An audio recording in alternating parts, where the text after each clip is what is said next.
You cannot run from the past, Adani. Even the spirits will not let you rest.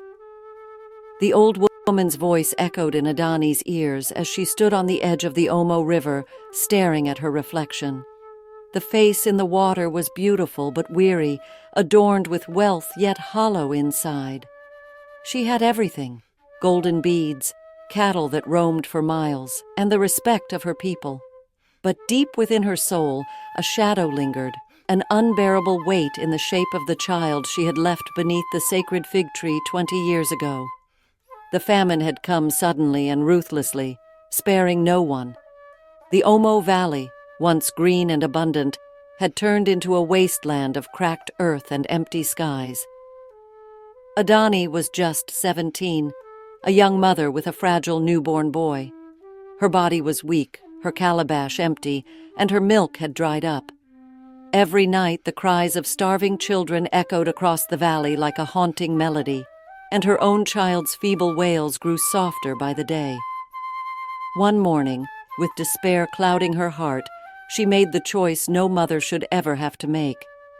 She wrapped her baby in a tattered cloth, kissed his tiny forehead, and carried him to the sacred fig tree at the edge of the village. The elders said the tree was where the spirits of ancestors gathered, a place of protection. Adani knelt beneath its wide branches, the sun scorching her back, and whispered, "Spirits of the ancestors, I leave my son in your care. Protect him when I cannot." Her hands trembled as she placed him gently at the tree's base, his small face half hidden in the folds of cloth. Then she turned and walked away, each step heavier than the last, her vision blurred by tears. Fate had spared Adani, though. The rains eventually returned, the cattle grew fat again, and life in the valley flourished once more. Adani married a powerful cattle trader and became a wealthy merchant, her days filled with caravans and markets, her body adorned in the finest beads and paints of the Mursi people. Her name became known far beyond the valley. Yet, with all her success, Adani was never at peace.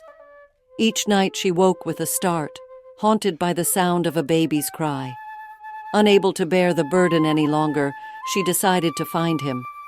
She sold her cattle and gathered gifts of food, beads, and weapons, setting out on a journey across the valley. She asked every traveler, visited every camp, and prayed at every sacred site. "Have you seen a man with the eyes of the river and a scar above his brow?"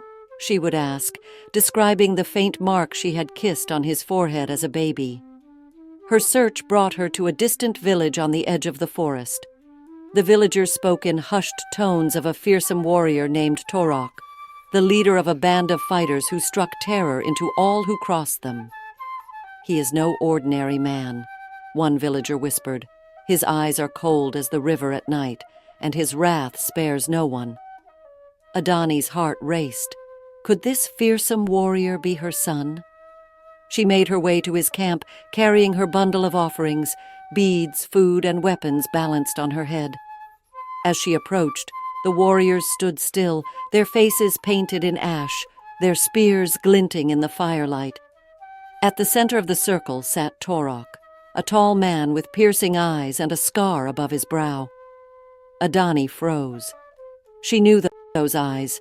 The scar was unmistakable. Torok rose to his feet, towering over her. "Who are you, and why have you come here?" he demanded, his voice cold and unyielding. Adani fell to her knees, her heart breaking as tears streamed down her face. "I am your mother," she whispered, "the one who left you beneath the sacred fig tree. I have come to beg for your forgiveness."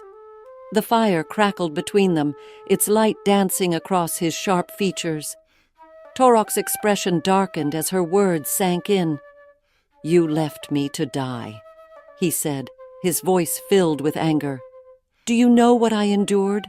Starvation, pain, abandonment. I survived because of strangers and because I learned to fight.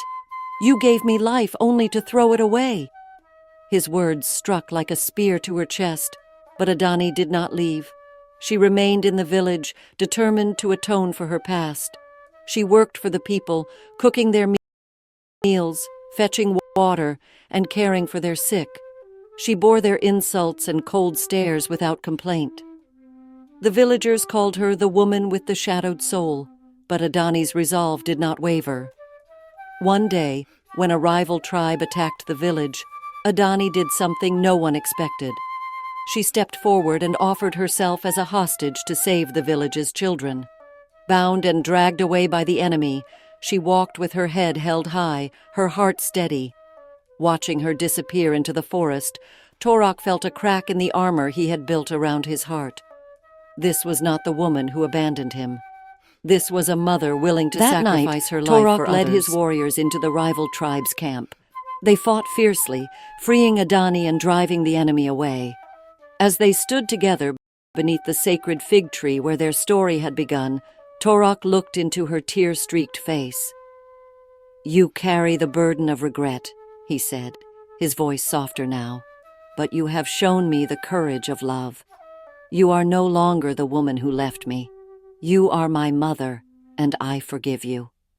Adani fell to her knees, weeping as she embraced her son for the first time in 20 years. The wind rustled the leaves of the fig tree above them, as though the ancestors themselves were bearing witness to their reunion. The sun set over the Omo Valley, painting the sky in shades of gold and crimson.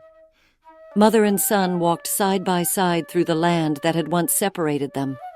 The valley, so rich in beauty and pain, had borne witness to a story of regret, forgiveness, and redemption, a story that would echo through the generations like the cry of a child beneath the sacred fig tree.